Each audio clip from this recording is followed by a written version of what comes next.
Hello and welcome to another fully live Q&A episode of Hacking with Friends. My name is Cody Kinsey. I am a security researcher at Varonis, and today we are down one cryptozoology expert, but up one hacking expert. Alex, thank you for joining us today. Of course. So Alex is one of the hosts of Hack 5. You guys might have heard of that channel, and you can see one of his episodes up there now if you want to check it out. But aside from checking his credentials, you can also ask him questions if you've seen any of his episodes and have any questions about those, or any of his projects such as the ESP bug or the Probe Hunter. So Alex, you want to kind of mention what those are, just in case people are curious? Yeah, so the ESP bug is basically just a remote logging device I made using the ESP8266. And if you don't know what that is, it's basically a very small Wi-Fi microcontroller that has a ton of applications, and it's just a very low-cost, like entry-level way to get started with like Wi-Fi hacking. So I basically created a remote monitoring tool using this chip that can be embedded inside of things like keyboards, USB chargers, and very inconspicuous devices that can be used to like log Wi-Fi data and see like who's at home or nearby or whatever. Mm-hmm. And then Probe Hunter is just a war driving platform I created with the ESP. So it's basically an ESP8266 tethered to a GPS and SD card. And it comes in a small platform that's like a little handheld device you can use and just like toggle between modes with like a onboard screen and stuff like that. Mm-hmm. So we went ahead and took this idea and made it airborne pretty recently. So before we start the Q&A, I also want to show you guys some projects that Alex and I are working on.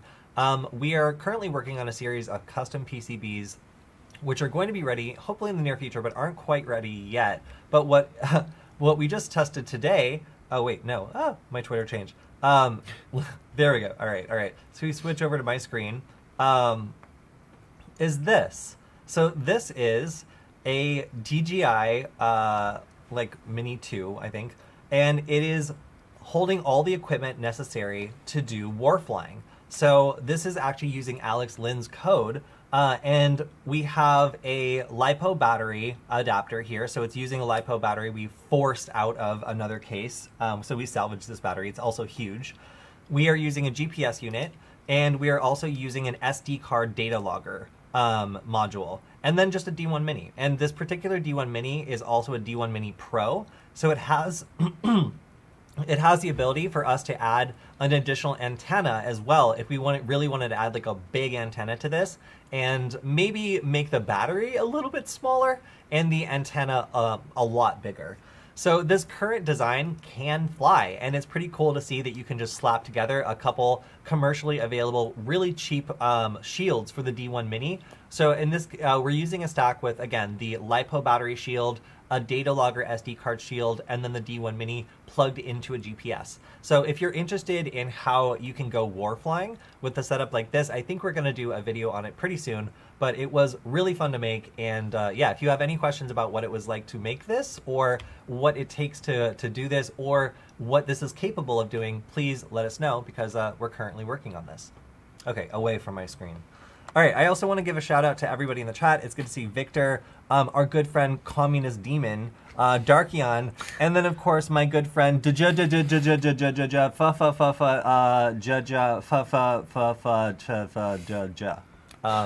to see you in the chat again. All right, so let's start, actually, because I bothered to say that entire screen name, let's go ahead and start with their question, which is, what are the risks of unencrypted Wi-Fi networks? So I mean, and by that I assume you mean like joining an unencrypted Wi-Fi network. What would you say? All the risks. So people can sniff your traffic, they can intercept it, they can potentially spawn like man-in-the-middle attacks that are able to like grab your credentials if you tried to log into websites.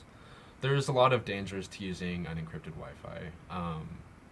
Do you have any specifics that you think are particularly scary? Yes. So for me, the unexpected consequence of using open Wi-Fi networks is that your phone will store it as a trusted network. And then I, as a hacker, can pop up a list of really common open or unencrypted Wi-Fi networks, and I can solicit an unencrypted connection with your phone, and your phone will preferentially connect to that if I make it seem like that signal's stronger. So really the risk here is like when you join the Wi-Fi network, yes, there's a risk when you're in that one specific place that your device could be hacked because the network could be malicious. Sure. But when you go home, when you go to work, when you go to school, when you're at some other coffee shop, the risk is that somebody else might also be able to initiate a connection with your device that's unencrypted and then start manipulating it anywhere, because now your phone just trusts the name of this Wi-Fi network, but there's no other details that it can really use to make sure it's the same one. So it's kind of tricky because the way that Wi-Fi networks work is that if you have a space that has a very large area, like a school or a coffee shop or something like that, where lots of people are going to be using it, you can have network extenders that all work together and basically put out the same network name. And your device will see all those network extenders as one network. And that's the way that networks are designed. So you can easily extend them, and your customers don't get like a list of like 500 network extenders. They just see one unified network. Now, the problem with this is devices haven't been given a way to see the difference between one access point and another if they put up the same network name.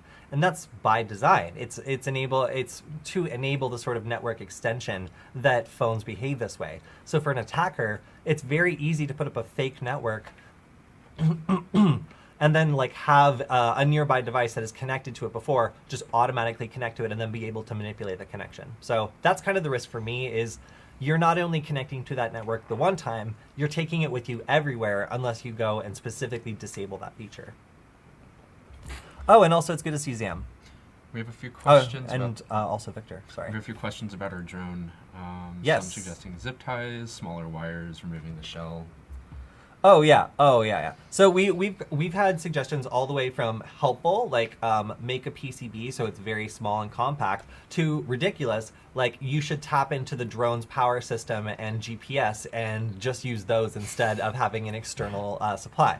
And we welcome all suggestions. In this case, we just wanted to see if it could physically carry this much weight, so we kind of knew what we were dealing with.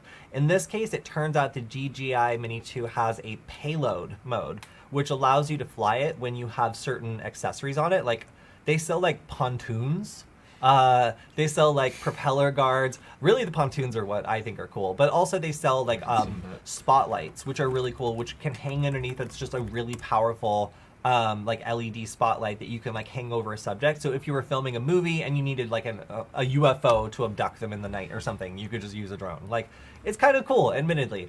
So this is really cool. So sorry, can we switch over to Alex's screen? I don't know if you guys knew this, but this is a thing that you could own. This is really rad. You too could have a pontoon drone. So we I guess hacked this feature to haul around pontoons if you really want to, and instead we're hauling around just a couple of boards that you can buy on AliExpress for really cheap.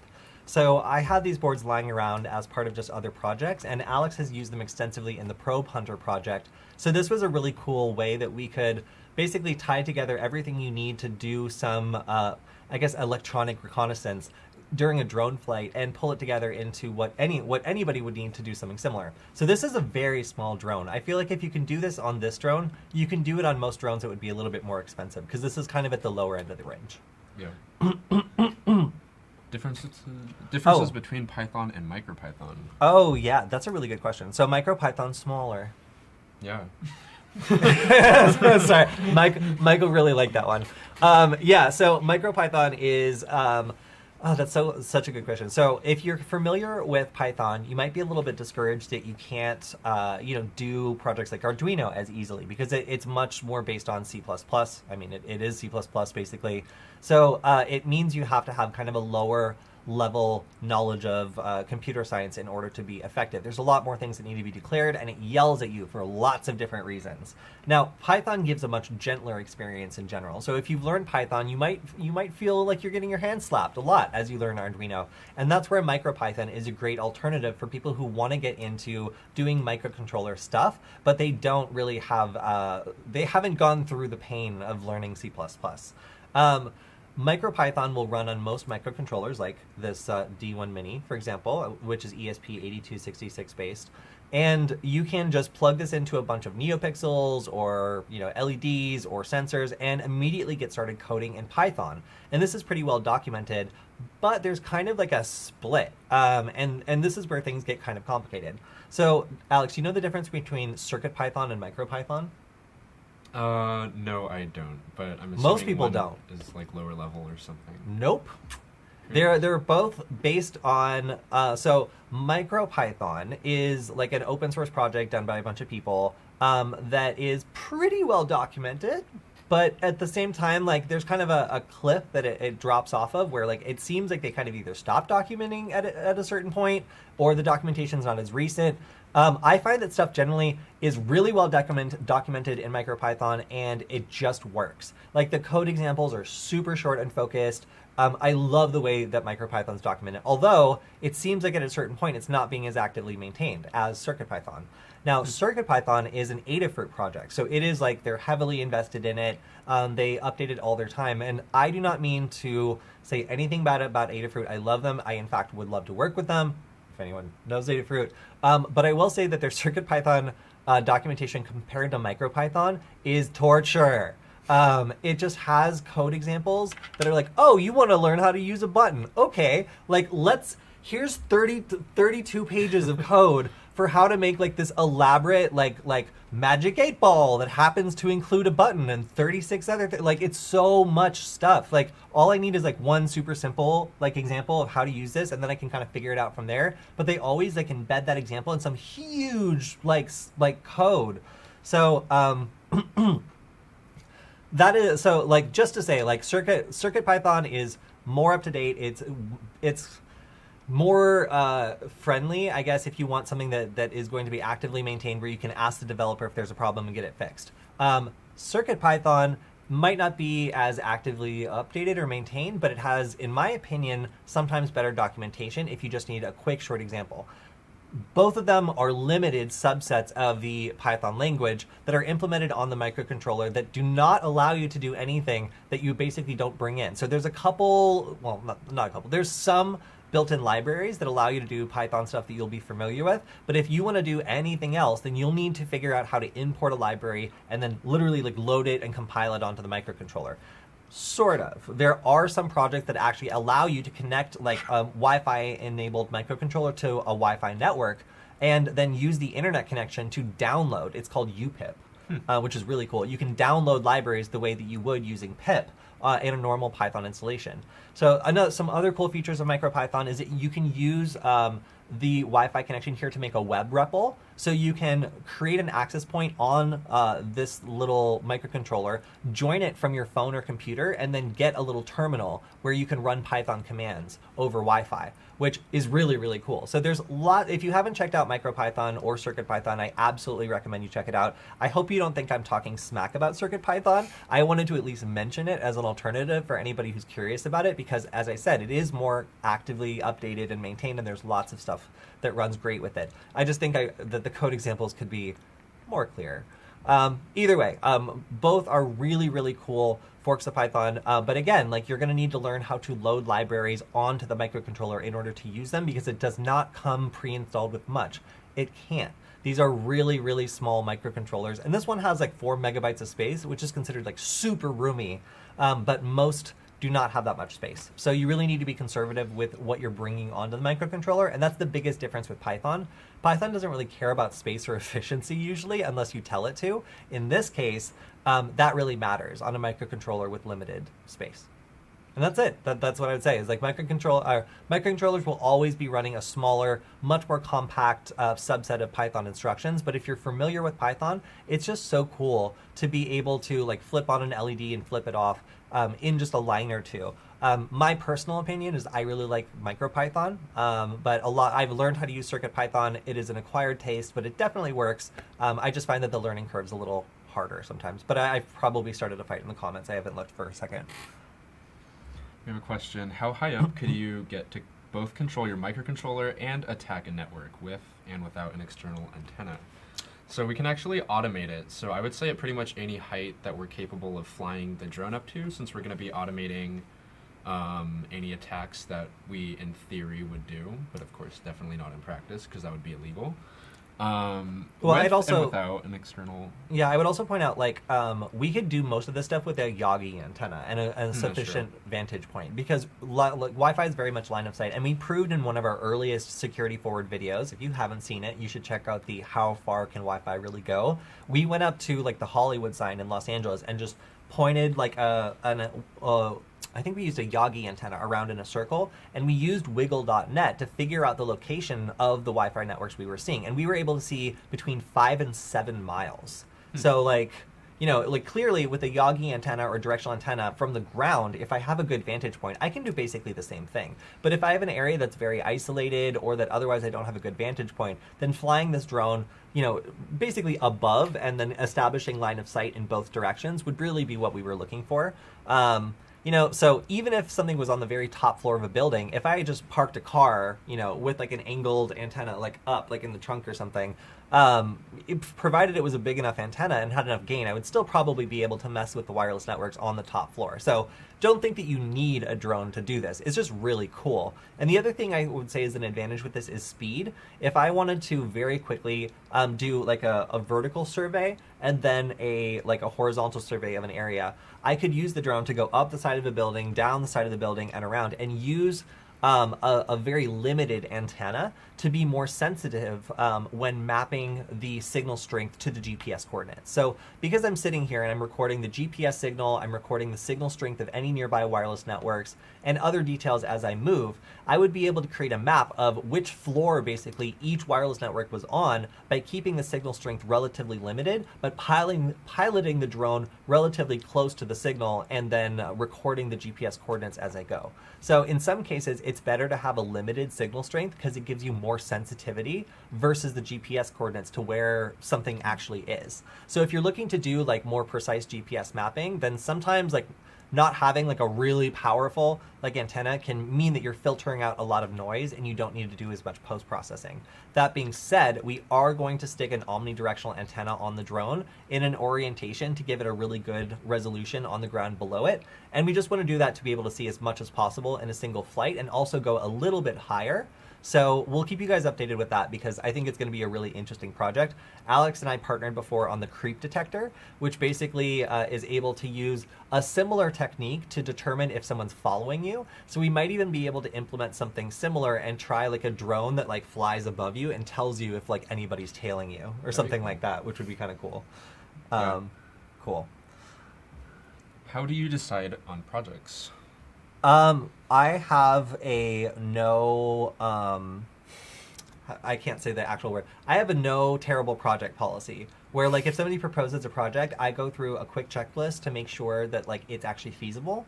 Now, like usually that checklist will be like, have we done anything like this before? Like, do we remotely already know that we have the skills to achieve this? And is this like is this just like betting on learning something completely new that we have no proven track record doing? Second is, do we have the resources to do this right now? If we decided to do this project, is it even feasible for us to move forward with like putting resources into it? And then the third is like timeline. Like realistically, not being optimistic, but being realistic and talking to people who really do this. What is the timeline for this project? And does it make sense for us to get into it with that timeline as like a known fact? If it passes those kind of smell tests, then I'll consider a project. But if it doesn't pass any of those three, I will not do it.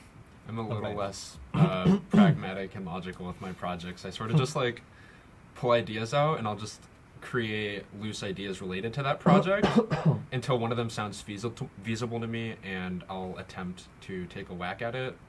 But I have like a project list of like over 100 projects that I am attempting to do, and I find ways to like loosely connect ideas to put something together. I really like this question. What's the difference between denial of service and distributed denial of service?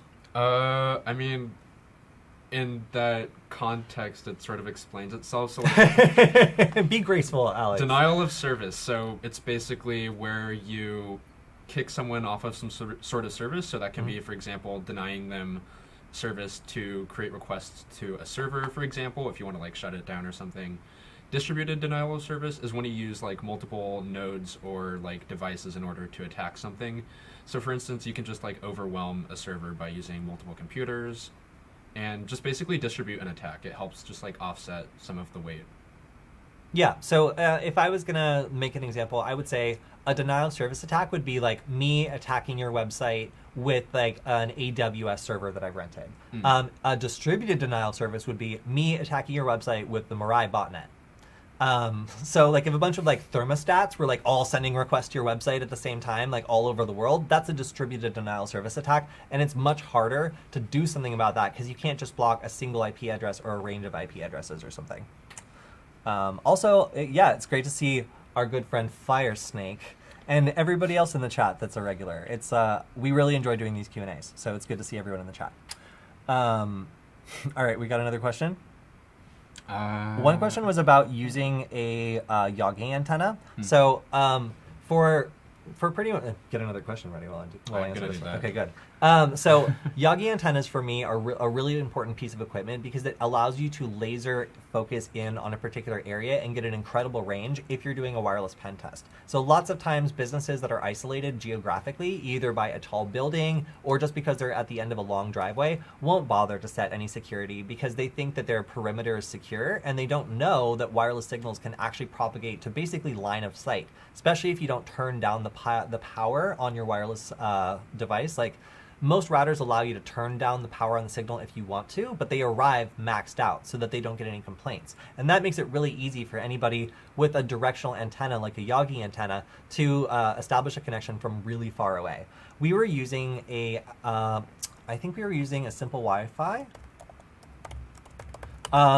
I'm going to try to find it, Yogi antenna. And the reason why we really like that is it's dual band. So can you explain the difference between 2.4 and 5 gigahertz Wi-Fi? Yeah, so 2.4 gigahertz is probably the most used Wi-Fi, not protocol, but Wi-Fi band.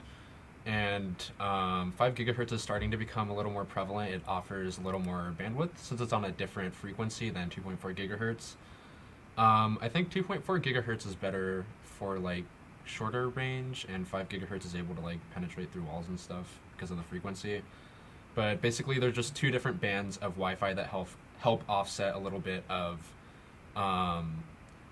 like bandwidth if you have multiple people connected to your network or whatever. Yeah, and in like a penetration test or something, you might find that any devices you're trying to affect will just mosey on over to a 5 gigahertz network if you start attacking a 2.4 gigahertz network. So if we switch over to my screen real quick, this is the actual Yogi antenna that we use in almost all of our demonstrations. It is excellent, and it's 2.4 and 5 gigahertz. So if you have a wireless card that allows you to add an external antenna, which I think we have a couple alpha ones that do, then you can just plug that into this and get an incredible range. It's also kind of ruggedized in the outdoor version, so you can set it up to be outside for a long time and point in a particular direction. So it's like a Wi-Fi relay, or just as a way of pointing at a particular, source of internet you might need to use, for work. Then this is something that just gets incredible range, can switch between frequencies, and is totally worth it if you're going to be doing long range Wi-Fi stuff. So just wanted to give a shout out to these guys because they gave us one of these at DEF CON like 3 years ago, and we've been using it like constantly ever since because it is such a cool piece of tech and it works really well. And as we showed, like it really can reach out to like 5 miles provided you have a line of sight like being on top of the Hollywood sign. All right. We have another question. Can you recommend any software for Linux for interacting with an ESP cam? Is the Arduino IDE my only option? So you've worked with the ESP cam. I haven't, so I'll let you answer that. Yeah, we have a bin of like 50 or 60 ESP cams behind the camera. So yes, we have a lot of those. We were planning on doing a workshop, I think. And no, Arduino isn't your only option, but typically what you're going to be doing is you're going to be flashing over, some firmware that somebody else wrote. So your options are either you open Arduino IDE and then you compile it and then you flash it over, or you just take somebody else's program and you just use something like ESP to flash it over just from the command line. So I would say ESP is your best bet to just flash over someone else's binary and then use like whatever stuff they have set up. Usually there's like a web interface and some other stuff that you can just get directly started with. So if you don't want to mess around with trying to compile it or whatever, you can just use a pre-compiled binary if it's been released for whatever project you want to try, and just try flashing that over directly. Now, make sure you're using not some sort of like weird knockoff that has a totally different pinout. You want to use like one of the standard ESP cams, but generally there's enough software written for that pinout and that configuration that you should be able to just flash it directly over to the device and get it working, unless something has been changed on it. So that's what's nice about some of these standardized kind of like development boards. The ESP cam has pretty much everything in the same place. The only disadvantage is that it doesn't have a USB interface. So There's a spider on me. oh, well, Nice. all right. Look at him, he's huge. Oh, that is a big spider. Okay, it's gone away. Where is our cryptozoology slash... Yeah, so we're gonna, so the spider's this big. That's great. Michael's taking care of it. It's fighting Michael. It's winning. Oh my god. Michael's struck at the spider, but it didn't die. All right, Michael's down, you guys. We're just gonna continue the stream. He seems fine. He tried to hack us. Yeah. So anyway, that was the biggest spider I've seen in a while. God, that was scary. Okay, so I forget what the question was, but I hope I answered it. But the important thing is we survived. Yeah. Okay. We have a few questions about Udemy courses. So as Cody mentioned, we have some workshop ideas like for the ESP cam, but I believe you already have a couple Udemy courses and we're planning on rolling out a few. Mm-hmm. Yeah, so if you guys want any more like courses, for example, like doing war driving with an ESP setup, if you guys want a Udemy course on that, just let us know. Like Alex is going to be starting contributing to the Udemy courses that we've been creating for the last year. And if you want to check out those courses, we have them available on hack.gay. That's where we go more into depth on a couple of these projects and make sure you have like quizzes and exercises and other things to actually practice these skills and make sure you know how to use them. So yeah, we will be contributing more to that list, and we're definitely looking for suggestions if you guys have anything in particular that you want to learn. Of course, our specialty is microcontrollers, Wi-Fi, and OSINT. So, and Alex also does a little bit of signals intelligence as well. So, you know, he's done some really cool projects on using Jupyter notebooks to analyze Wi-Fi signals and draw out all sorts of really interesting relationships. So, a lot of really cool stuff. Cool. We have... Okay, so Firesnake commented, $129, you can build a DIY version. So we were actually looking into building a DIY version. If you've ever heard of the Cantenna, there's like a few projects that have been done where people have converted like Pringles cans, soup cans, and other like remotely cylindrical metal objects into long-range antennas. So we're actually going to be doing a video coming out soon, I hope, on Hack5 where we're going to be building our own Cantenna. And maybe even like strapping a servo antenna or something servo motor onto the antenna, so that we can like point it around at different Wi-Fi networks to like triangulate signals locations or stuff like that. Yeah, we were, so one of the earliest projects that Alex and I talked about working on was just like a Cantenna that's motorized, that's like, that is tied to an ESP that's able to just rotate the Cantenna around and make a map of directionally where every wireless network is around you. And then if you had permission to connect a couple of them, you could basically just like have it rotate and connect to different networks in order to keep the connection coming through different networks. So like as like just a sketchy way of using a Cantenna, it sounds like a really interesting idea. But there's lots of other things that we could do with a directional wireless network.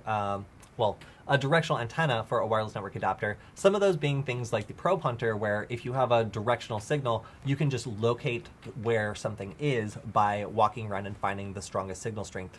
And this is a lot, you kind of have to play hot and cold if you have an omnidirectional antenna that's just getting the same amount of signal from everywhere. But if you have a directional antenna, you can just stop and kind of go like this and then locate the signal strength and go like closer to it, towards it. It's a lot faster than just playing hot and cold. We have a question from Ian Oliver about IoT networks. I would like to learn about IoT networks. Is there a recommended Raspberry Pi project to start on? I've done a few IoT projects. I haven't really done a lot with the Raspberry Pi concerning that, but there's a few different frameworks and projects out there that let you get started with IoT on microcontrollers and the Raspberry Pi. One of my favorites, if you could switch over to my screen. I've used this before on an ESP8266, and it's a website called Ifttt, which is if this then that. Yeah, and it's basically kind of like it's a graphical user interface, like drag and drop web interface thing that allows you to interface with like microcontrollers and just set up like commands that let you control devices like smart lights, relays, and stuff like that remotely over the internet. But I'd recommend actually starting with the ESP8266 or like the ESP32 or something, because those are really cheap platforms that you can use to get started with IoT. And using something like Ifttt, it's very simple to set up. Okay, I guess somebody clipped us for the first time for that spider incident. So thank you very much, Substart. I am Nice. honored to have that immortalized. Please send that our way. I want to see that. It's in the chat. Yeah, Oh, we have the link. Okay, awesome. Yeah. So one really good question is: are there any tools besides the Aircrack suite that you can use to pen test your own network? So if this then went subscription only last year. Did you know that? What? That's so dumb. No, I did not know that. Because recently I've just been using like bare frameworks for doing like post requests and stuff like that. I've stopped using Ifttt, but wow, that sucks. Yeah, that actually, so we withdraw our, there is another one that like works basically the same way though, but I'm blocking on the name. I'm going to like remember it like later.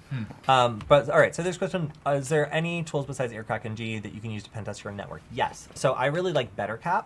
BetterCap is a great both inside and outside the network tool for you to basically like figure out what's out there, start interacting with it and messing with it, and then hopefully be able to grab what's necessary to crack your way into the network.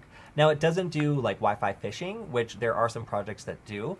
There is Airgeddon, which was mentioned in the chat. And then also there's some very, very basic Wi-Fi phishing implemented on the ESP8266 deauthor, although it doesn't give you the ability to change the phishing page at the moment. So it's pretty much stuck on a not very realistic phishing page. So there are those various projects that implement different ways of trying to get at a Wi-Fi network. But once you're inside the network, that's where BetterCap really shines and allows you to do things like ARP spoofing and DNS spoofing. Now, ARP spoofing allows you to start intercepting all the traffic on the network, which is useful for sniffing. And then DNS spoofing allows you to start redirecting people to random websites when they try to go to something else. So all those things are really, really useful. And I think for understanding the difference between outside the network attacks versus inside the network attacks, BetterCap is definitely worth checking out. We have a few dubious comments about the ESP war driving course. We have one that says, ESP war driving course? WTF? I think I'm hoping it's excitement. Yeah, like how you could take like 3 ESP boards or 3 ESP shields, combine them into one little device, and then use that to do war driving. And of course, like Alex was talking about making a custom PCB for this, so you would just solder everything together on a PCB and then put in an SD card and go war driving. Yeah. Basically, You guys want it? We'll do it. I dare. I'm dare definitely us. down for it. Dare us to do it. We'll do it. We don't know any better. We just keep taking on projects. So one question is, what Wi-Fi adapter is best? So I have 2 brands that I really like. One of them is Panda Wireless, and the other is Alpha Wireless. Not in that order. I like Alpha Wireless much better, and I want to be clear about that. But they are more expensive, and in spite of the fact that Panda Wireless was rude to me one time, they have been kind enough to supply us with a bunch of different samples, and frankly, I really like some of their more subtle ones, like the PAU 05, I think, and there's a couple other ones that just look like USB sticks, which and some of them are also dual band. So if you want an absolute beast-looking wireless network adapter and you want to be like spoken to in coffee shops, get a PAU 09. They're dual band. They allow you to mount things like the directional Wi-Fi antenna that we showed off. Oh, I think we have some examples coming over here from our cryptozoology expert. Yeah, here we go. So, all right. So this is the one I'm talking about. Look at this honker. Like, imagine being in a coffee shop with this sticking up, looking like horns. I actually got talked to freshman year when I used that because the Wi-Fi connection in our classroom was bad. So I used it to connect to a different access point outside. And my teacher came over and was like, "Why do you have that? What is that? What is plugged into your computer? Are you hacking?" Just for having like this plugged in. So just be aware, this may get you spoken to by your teacher or somebody in a coffee shop. One time I had somebody in a co-working space call the manager and tell them to speak to me and insisted they find out what I was doing because I had too many Wi-Fi network adapters in their professional opinion. It was some random developer like, that is not a safe amount of wireless network adapters. That is too many. And they told on us. So just be aware that this is like not the most subtle option. And there are some by Panda Wireless that I think are very, very sly and just look like a USB stick. There's really not much to them. Yeah, the PAU05 is very low profile. It just looks like a regular flash drive. It does. It does. So on the other, yes. So it kind of looks like this. Oh no, it is this. So this is actually not the exact one. This is actually, I believe, a dual band one. This is Panda Wireless's dual band option for like a little stubby one. This is the PAU. Oh my gosh, I haven't seen this one before. That's so cool. The AC600. So yeah, this one's all special. It's the yeah. So they sent this to us. Obviously, we've opened it like twice. Alex, perhaps you'd like to work with this one and let us know how it goes. Definitely. But yeah, so we've gotten some samples from Panda Wireless, and generally, again, they work really well. We like them a lot because they're cheap, and they have really well-supported chipsets. Now, also, we have my all-time favorite. This is the NA.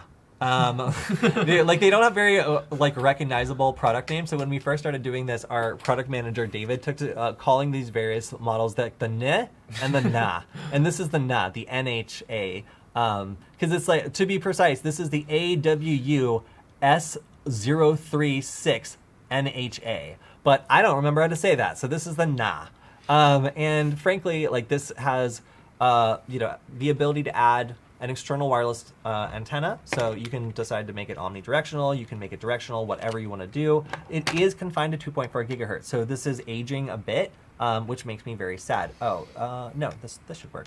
But again, you can like add whatever antenna you want to this, and this is like supported on Kali Linux, Parrot OS. Like it's really just about everything supports this particular chipset. So if you don't need to do 5 gigahertz hacking, this is my all-time favorite wireless network adapter, just by how well supported it is. Is it subtle? No.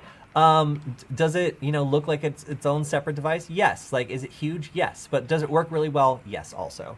That being said, if we're throwing realism aside, then I want to introduce my all-time favorite wireless network adapter. If there's no rules, then I can do whatever I want.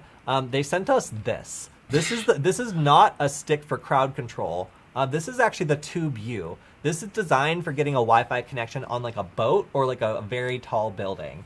And it is massive. It also connects to a parabolic grid antenna that they sent us, and we were able to get a ridiculous range with it. The parabolic grid antenna needs like a tripod to set up, so if I ever need to hack someone in like an airplane, then I'm set with this. But this particular model, I actually have one as a backup in our house that connects to like a backup cellular network if our main one goes down, and it's just like designed to be outdoors.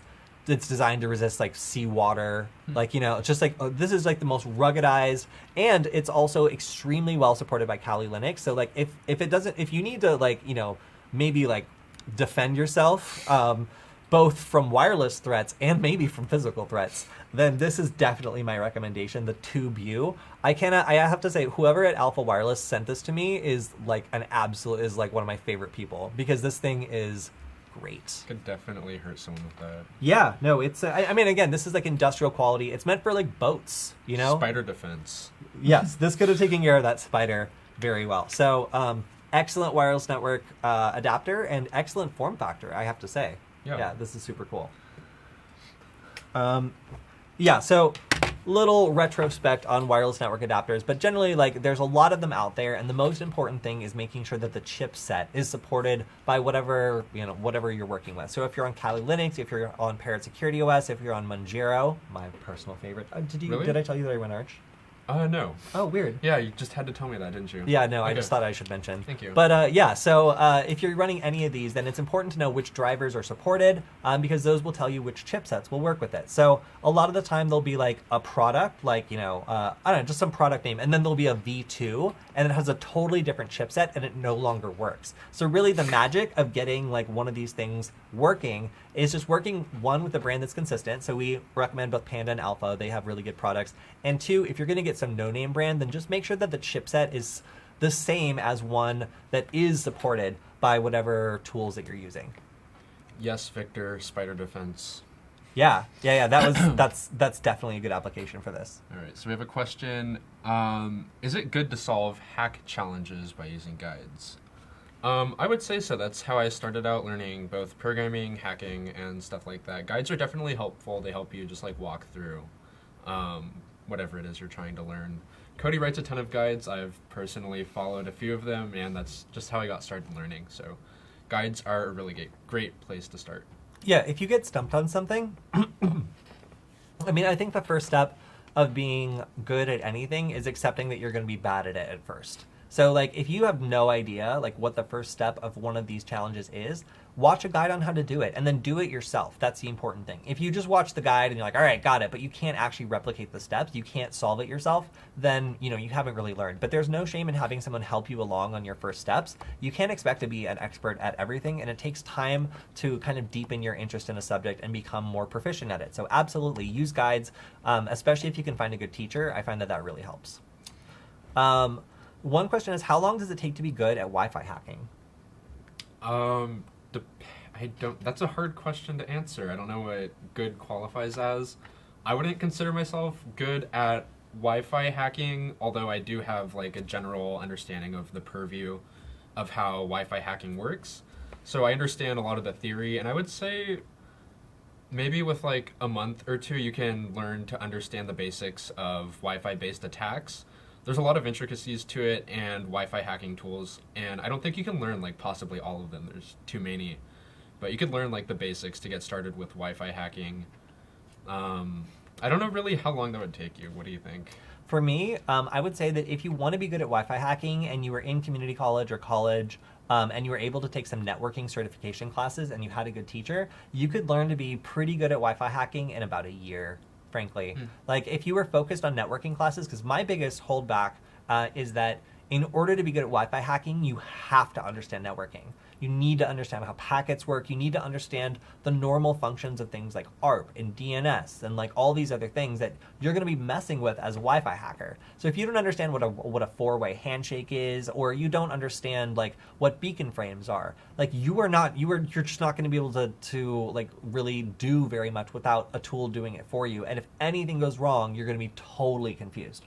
Now, if you're just some guy and you want to learn how to use a couple Wi-Fi hacking tools and learn like the top 3 ways of hacking Wi-Fi and move on, that's going to take you about a month, maybe a month and a half. Like it really doesn't take that much to learn someone else's tools, but to deepen your knowledge on the subject and be able to write your own tools or be able to at least understand what's going on and diagnose or fix things or detect an attack, then networking is your primary skill that you're going to want to work on. And I wouldn't say that more than a year's worth of networking experience would really be necessary to consider someone pretty proficient at Wi-Fi hacking. There's plenty of great resources out there, and I was put into like basically like boot camp for routing and switching for a Cisco course at my community college, and I failed, but I still learned more about networking and Wi-Fi hacking than I had the entire time that I was just using other people's tools. So highly recommend learning networking if you're interested in that sort of thing, but it does not take that much time to learn the basics of networking and start applying them to Wi-Fi hacking, because Wi-Fi hacking is just manipulating wireless networking, and if you know how networking works, then it's not that hard.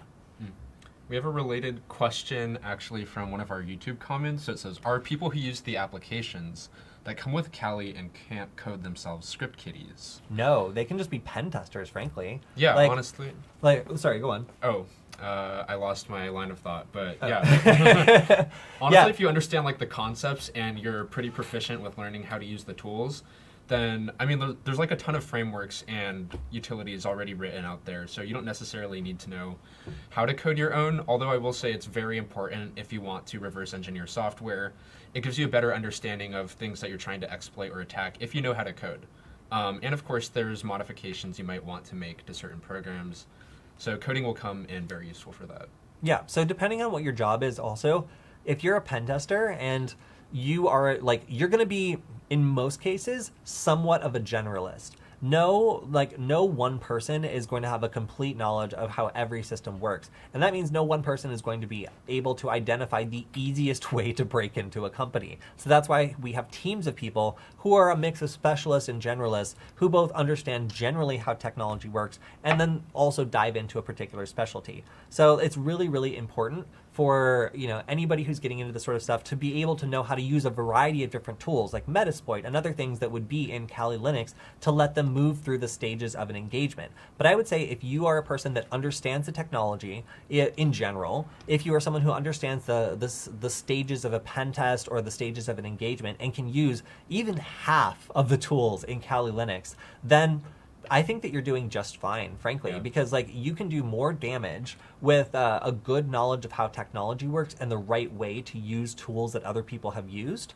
that other people have created, than some guy sitting there like writing everything from scratch and like feeling like a badass, but actually wasting a bunch of time creating custom stuff when there's already stuff out there written. I mean, we really stand on each other's shoulders in order to be able to do these things quickly and methodically. So for someone like a pen tester who has to be able to simulate attackers using a variety of different tools and strategies, it really makes sense to be able to learn a bunch of these things, but not necessarily really like go too far in like writing their own tools and stuff, because it's much more useful to be able to defend against tools that actually exist than theoretical tools that could be written by someone.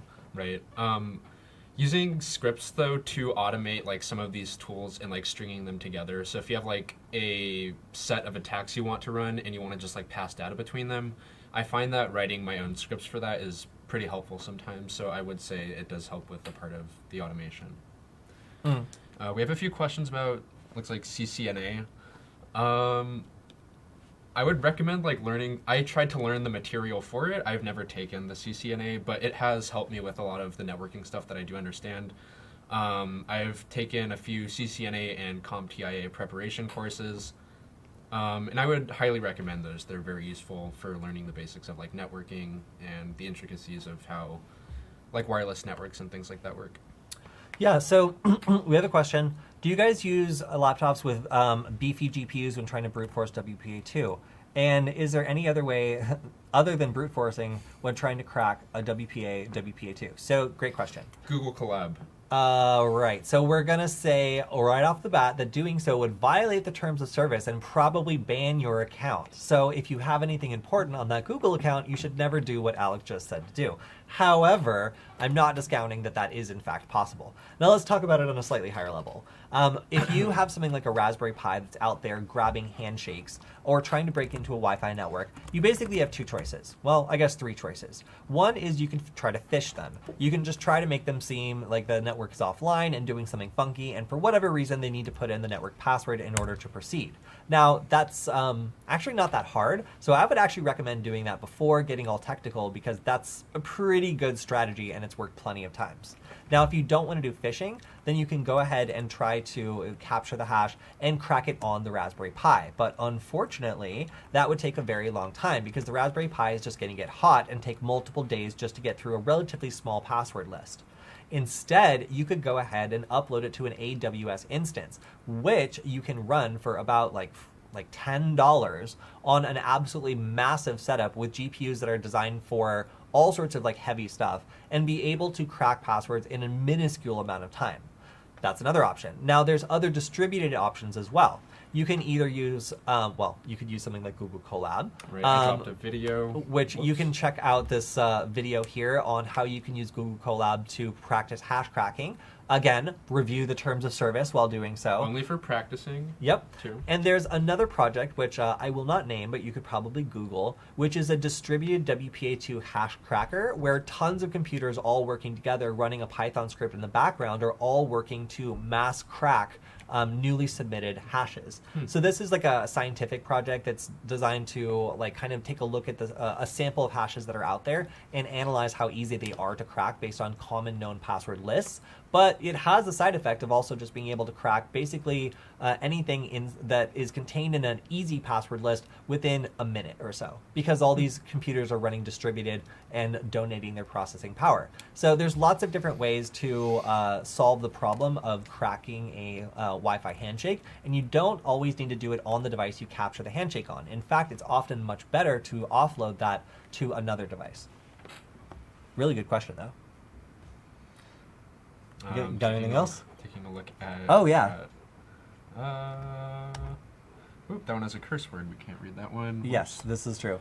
So one question is whether or not certifications are necessary for ethical hacking. No, it's not. I say certifications are really good for letting people know you have a certain subset of skills, but insofar as actually being like an automatic job. It's not. Like, people really just want to have some reason to bring you into the interview, but passion for the subject, and also any projects you might have done on your own volition that show that you're active in cybersecurity and learning things. Like, I know it's not easy to maintain these projects, but they really look good if you are learning by example, for as a example, and like maybe set up a Raspberry Pi project to learn about Wi-Fi hacking or something like that. If you can show that you've created something or contributed something, like, often people really like to see that you're strongly interested in a subject and have been working on it for a while and have results. Like, that's really it.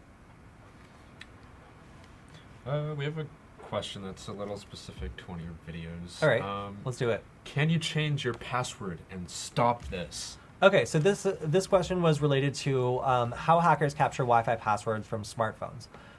Yeah, so there's a couple things here. This is talking about the Handshake attack, where I can create a fake Wi-Fi network that has the same name as one stored inside someone's phone, and their phone will automatically attempt to connect and give up the hash of the password that's stored inside the phone. I, as a hacker, can take that hash and try to brute force it using one of the ways I just mentioned. And this means that if the password is bad, then it's pretty easy for me to brute force it.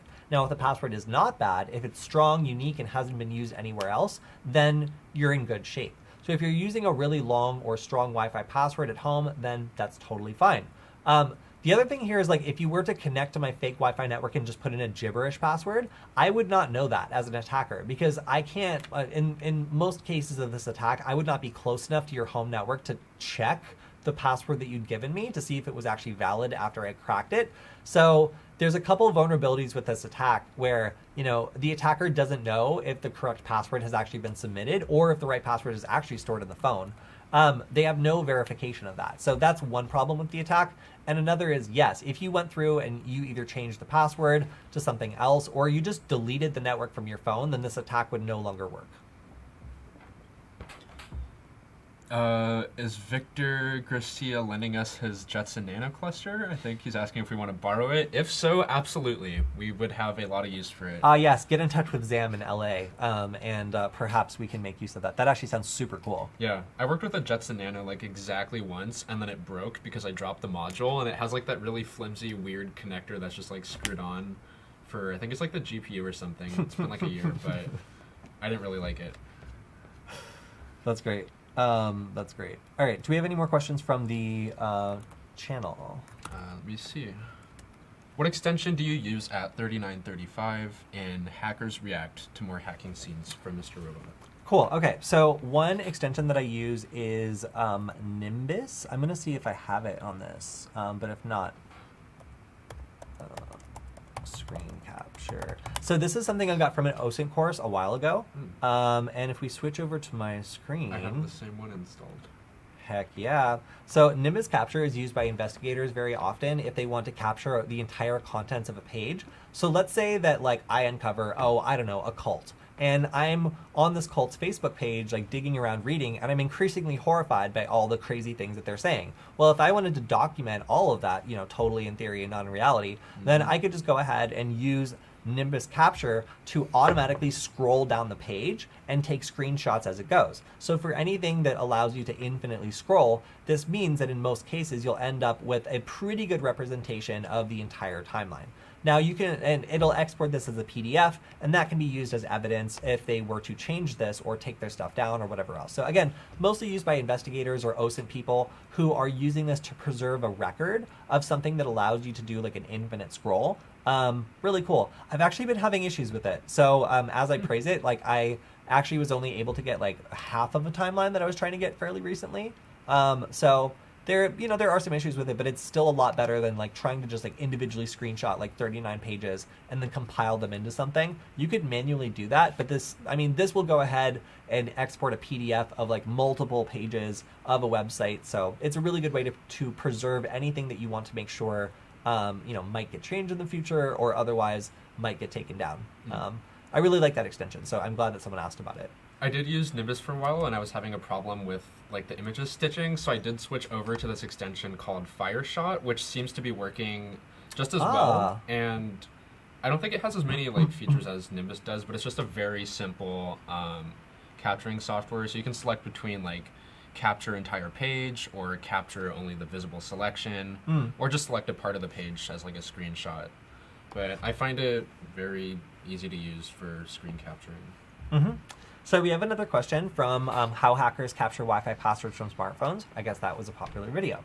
So this was, how did you set up a new Wi-Fi network on your phone? Do you use a personal hotspot from your mobile data, or did you use a Wi-Fi bridge? So in this case, I like to propose for people who don't believe this attack to go into a public place and then, well, when it's safe, and turn on their wireless hotspot with a really, really common Wi-Fi access point name and just see if other random devices automatically connect. In most cases, they absolutely will. And this is why I like to use the hotspot on my smartphone in order to do some of these experiments, not only because it automatically randomizes its MAC address, which is helpful for privacy, but also because like most devices can't tell the difference between whatever access point I put out and the real one that's stored on their phone. So you can observe a lot of the same interactions you would see with a malicious access point just by using your phone's hotspot. So you can absolutely use your phone's hotspot as a malicious AP if you want to, which I think is really cool and easy to do in a pinch if you don't have a second wireless network adapter and you don't want to mess around with host APD. Another comment on the channel: hope you do more free ethical hacking tutorials for those who can't afford to buy a course online. Absolutely, that's what we do. Cody has a ton of material prepared and videos coming on ethical hacking.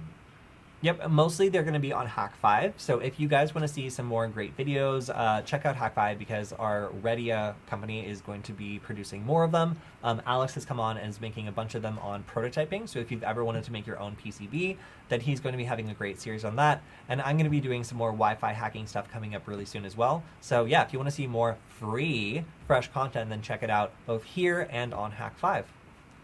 And then we have a question. This was to me and Michael, but I'll answer it. Is that dinosaur VHS or beta? I'm sorry. What dinosaur? You mean our archiving system? Our entire setup runs on this. Nice. Yeah, sorry. So this is a VHS progressive scan system with DVD recording, and it is currently running the stream, my friend. So before you talk smack, you respect JVC. He works hard. All right, so it looks like we've only got about 2 minutes left. So if you've got a hot question you've been meaning to ask, go ahead and get it in now. How do you keep your notes or documents ongoing contract? What? I'm not sure what that question means. I'm sorry. Please rephrase that question because I don't understand that one. What tools do you use to create an evil AP with credential capturing, captive portal? You used like Pumpkin Pie before, I think, right? The Wi-Fi Pumpkin? Yeah. Yes, but that project is deprecated. Oof. So this is a great question. I would say Airgeddon is still probably the most predictable framework. I haven't used it in a bit, but I was able to get Wi-Fi phishing up and running relatively quickly, and the results were more or less good. It also looks dramatic as heck. So if you want to make someone feel like you are working overtime hacking, having like 6 windows all open at the same time, scrolling shit and capturing stuff is wild. And Airgeddon is, because it's a bunch of like other programs all duct taped together, it just provides that experience of just like all these windows open and it kind of seems like something could break pretty easily, so hopefully it's still maintained, but I would still recommend Airgeddon as a good platform for that because it allows you to change the language, and it has more customization options than a lot of other ones that are either deprecated or broken. So yeah, as far as I know, it still works, and it seems to still allow you to do a number of different options for a Wi-Fi phishing attack. This attack is also what inspired me to work with Spacehune on getting a basic Wi-Fi phishing attack up and working on the ESP8266 because I think it's really effective. So check that out if you want to learn more about it. Hot question. Why is Michael running from cryptozoology questions? Somebody embarrassed him on the last stream. They asked him a question about, I think it was Bigfoot, and he answered wrong. He was up for 3 nights after, and he's gone on a spiritual quest to kind of center himself in his cryptozoology world. It's deeply rooted in his personality. It's okay. He'll be back soon, I promise. But if you have any cryptozoology questions, please hold them inside you for now because I just don't feel qualified to answer. And frankly, Alex isn't even the best cryptozoology expert in the room. So I still have a lot to learn. Yeah. So anyway, we very much appreciate your guys' questions. Thank you for everyone who's been in the chat today. And if you want to ask more questions that haven't been answered, please drop them on the YouTube channel because we always check that. You can find us at SecurityFWD, that's SecurityFWD, or go to hackingwithfriends.com. Yeah, so we'll see you guys next time. Make sure also, a couple people said that they weren't able to see when we started. You gotta also sign up for notifications. You gotta hit the bell, and then you'll know when we go live, and you'll be able to ask your questions and get them answered before the very end. I know there's always some people who come in the last 5 minutes and they're bummed out that we can't answer their questions. So if you've subscribed but you haven't signed up for notifications, make sure you hit the bell, and you'll be able to get started when we get started. All right, so Alex, thanks for joining us this time. Of course, anytime. Yeah, we will talk to you next time. Make sure to drop your excellent questions and we'll have them answered. Bye.